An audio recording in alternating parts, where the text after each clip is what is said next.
Assalamualaikum warahmatullahi wabarakatuh, sahabat beriman. Tarik nafas, fokuskan pikiran Anda, karena di 30 detik pertama ini kita akan membongkar kenapa hidup Anda masih seperti film seri yang udah lu tonton ratusan kali. Jalan ceritanya sama, dramanya sama, endingnya udah ketebak. Bangun pagi, kerja capek, gajian sebentar, duit habis. Terus ulang lagi, kayak lu main game tapi stuck di level tutorial, padahal udah bertahun-tahun. Parahnya, di luar sana ada orang yang hidupnya kayak mode cheat. Rezeki ngalir kayak air. Peluang datang sendiri. Dan mereka santai-santai aja kayak main game pakai unlimited coin. Nah, bedanya ada di mana? Jawabannya cuma satu, mindset. Gue tahu lu pernah ngerasa kayak gini. Lu udah banting tulang. Udah ikut semua tips motivator. Bahkan udah coba positive thinking tiap hari. Tapi hasilnya tetap sama. Recehan. Itu karena lu main di frekuensi pikiran yang salah. Ibarat nyari siaran radio. Lu pengen denger musik jazz, tapi antenanya nyangkut di channel dangdut kopro. Lu nggak salah suka musiknya, tapi sinyalnya yang nggak nyambung sama tujuan lu. Gue kasih kata-kata sakral. Pikiran lu itu remote control realitas. Lu pencet tombol miskin, ya miskin. Lu pencet tombol kaya, semesta langsung kirim sinyal ke alamat lu. Sekarang, bayangin kalau lu terus-terusan pencet tombol yang salah. Berapa tahun hidup lu bakal kebuang percuma? Gimana kalau ternyata Allah udah sediain jalur tol rezeki buat lu, tapi lu malah milih jalan tikus yang becek dan macet? Di video ini kita bakal bongkar cara nyambung ke jalur tol itu lewat pikiran. Bukan sulap, bukan jampi-jampi, tapi cara main di aturan main semesta yang Allah sudah set dari awal. Jadi, segera like video ini, tinggalkan komentar dengan satu pertanyaan paling mendasar tentang rezeki, dan subscribe agar vibrasi mindset keberlimpahan ini segera aktif di hidup Anda. Kenapa topik ini krusial banget buat zaman sekarang? Karena jujur aja, hidup lu hari ini udah kayak balapan formula warung, tapi lu masih pakai sepeda ontel. Dunia udah ngebut, teknologi udah gila. Orang bisa jadi miliarder dari kamar kos cuma modal laptop. Tapi lu masih sibuk berdebar sama diri sendiri soal cocok nggak ya gua sukses? Dan sialnya, banyak orang nggak sadar kalau mereka bukan kalah karena skill. Bukan kalah karena modal, tapi kalah karena pola pikir yang nyekek diri sendiri. Mindset itu kayak operating system di HP lo. Lo mau install aplikasi canggih apapun, kalau OS lu jadul, ya nggak bakal jalan. Banyak yang udah ikut seminar, beli buku mahal, ikut kursus, tapi tetap nggak naik level karena software di kepalanya masih versi zaman batu. Padahal, Allah udah bikin hukum yang jelas. Apa yang lu pikirin dan yakinin, itu yang lu tarik. Tapi kebanyakan orang malah set alarm di kepala mereka buat gagal. Dan herannya, alarm itu nyala terus tiap hari. Sekarang, gua mau lu mikir sebentar. Apa dampaknya kalau lu ngerti cara kerja mindset keberlimpahan ini? Lu punya radar buat nemuin peluang yang orang lain buta. Lu bakal bisa bikin uang datang tanpa harus ngejar mati-matian. Lu punya ketenangan batin karena lu tahu rezeki lu nggak mungkin nyasar ke orang lain. Dan yang paling penting, lu bakal hidup di mode flow, di mana semua hal kayak otomatis nyambung ke tujuan lu. Tapi kalau lu abain ini, siap-siap lu bakal jadi penonton di pertandingan hidup lu sendiri.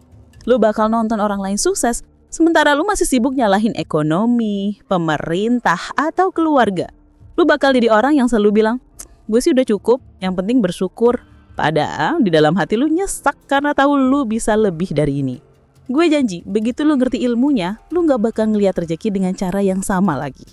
Oke, kita tarik nafas dulu karena bagian ini akan ngebuka mata lu kalau mindset keberlimpahan itu bukan cuma jargon motivator modern. Dari zaman dulu, dari kitab kuno sampai riset sains terbaru, pola pikir ini udah jadi bahan eksperimen dan kunci sukses manusia di berbagai peradaban.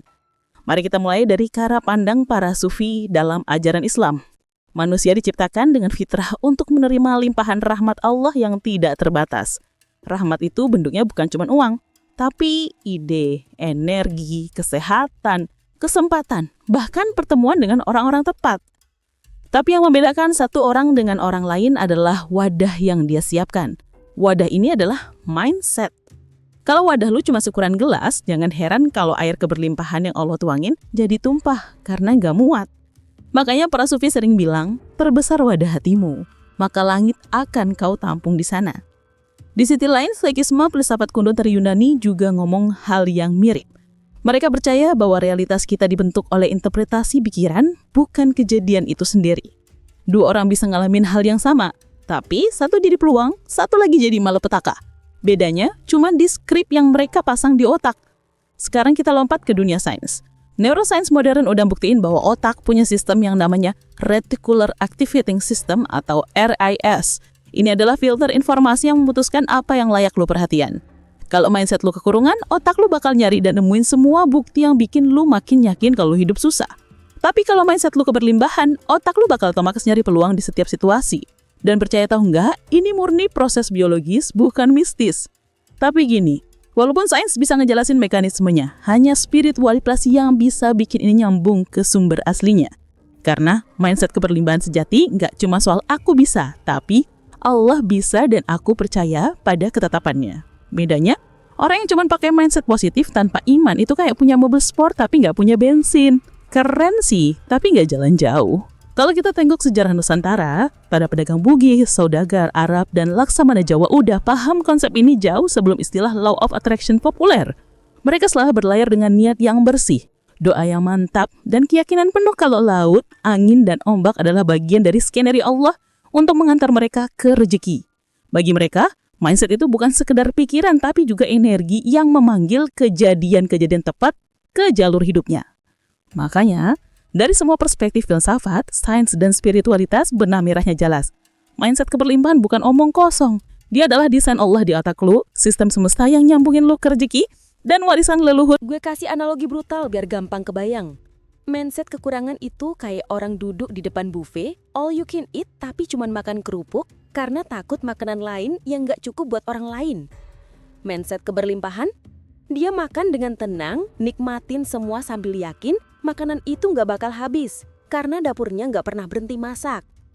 Mindset kelimpahan cenderung lebih dermawan, gampang kerjasama, dan jarang ribut soal recehan karena mereka tahu sumbernya nggak terbatas. Sementara orang yang hidup di mindset kekurangan selalu curiga, takut dimanfaatkan, dan sibuk nyimpen energi negatif yang bikin orang lain malas deket. Sekarang kita masuk ke wilayah yang jarang orang berani bongkar. Ini bukan dunia mistis yang serem-serem, tapi wilayah batin dan hukum semesta yang sering dilupain.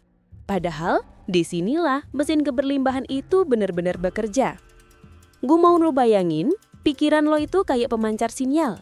Kalau di dunia nyata, sinyal ini kelihatan lewat tindakan dan ucapan, di dunia tak terlihat, sinyal ini hadir sebagai energi niat. Nah, niat ini yang nyambung ke jaringan semesta yang sebenarnya adalah sistem ciptaan Allah buat ngatur segala urusan makhluk. Masalahnya, banyak orang main di dunia ini tanpa sadar. Mereka sholat, berdoa, bahkan sedekah. Tapi energinya nggak nyambung ke niat yang benar. Kayak orang kirim surat, tapi alamatnya salah. Ada 5 hukum semesta yang jarang dibahas tapi krusial banget buat mindset keberlimpahan ini. 1.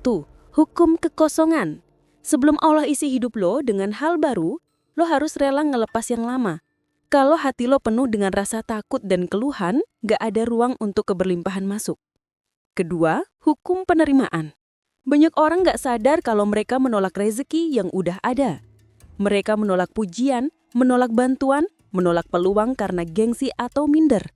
Padahal dalam ajaran Islam, menerima dengan lapang adalah bentuk syukur. Ketiga, hukum kesamaan getaran batin. Doa lo akan lebih cepat terjawab kalau hati lo udah nyamain getaran dengan jawaban doa itu. Lo minta keberlimpahan tapi hati masih merasa miskin. Itu kayak nelpon orang tapi suara lo bisik-bisik di tengah konser rock. Keempat, hukum ketidakterikatan. Keberlimpahan datang ketika lo udah gak terlalu ngotot. Lo bergerak, lo usaha, tapi lo gak mengikat hasil ke satu cara atau satu jalan. Karena kadang Allah kirim rezeki lewat pintu yang gak lo duga sama sekali. Kelima, hukum cermin spiritual. Dunia luar adalah pantulan dari dunia dalam. Kalau hati lo sempit, realitas lo ikut sempit. Kalau hati lo lapang, realitas lo cukup melebar. Dari perspektif Sufisme, hal ini nyambung banget dengan konsep tawakal. Tawakal itu bukan pasrah buta, tapi gerak maksimal sambil yakin bahwa hasilnya udah Allah jamin. Itu kenapa para wali dulu bisa tenang di tengah krisis. Di kearifan Nusantara ada filosofi manunggaling kawulo lan Gusti. Menyatunya hamba dengan kehendak Allah. Ini berarti lo nyatuin niat, pikiran, dan perbuatan lo dengan hukumnya, sehingga hidup lo kayak ngalir di arus yang udah bener. Intinya, dunia tak terlihat ini adalah pusat kontrol semua hukum semesta yang lo rasain di dunia nyata. Kalau lo bener-bener ngerti cara main di sini, mindset keberlimpahan lo bukan cuma teori, tapi realitas. Sekarang, saatnya kita bongkar semua mitos yang bikin mindset keberlimpahan lo gagal berkembang. Mitos pertama, kalau mau kaya, harus kerja lebih keras dari orang lain. Salah total. Kerja cerdas dengan mindset yang benar jauh lebih efektif daripada kerja keras tanpa arah. Yang narik peluang bukan cuma otot lo, tapi getaran pikiran lo. Mitos kedua, rezeki itu terbatas. Kalau orang lain banyak, berarti bagian lo berkurang. Ini pola pikir zaman batu. Allah ngeciptain rezeki tanpa batas. Justru kalau lo iri, lo memblokir pintu keberlimpahan lo sendiri. Mitos ketiga, kalau mau sukses, buang semua rasa takut.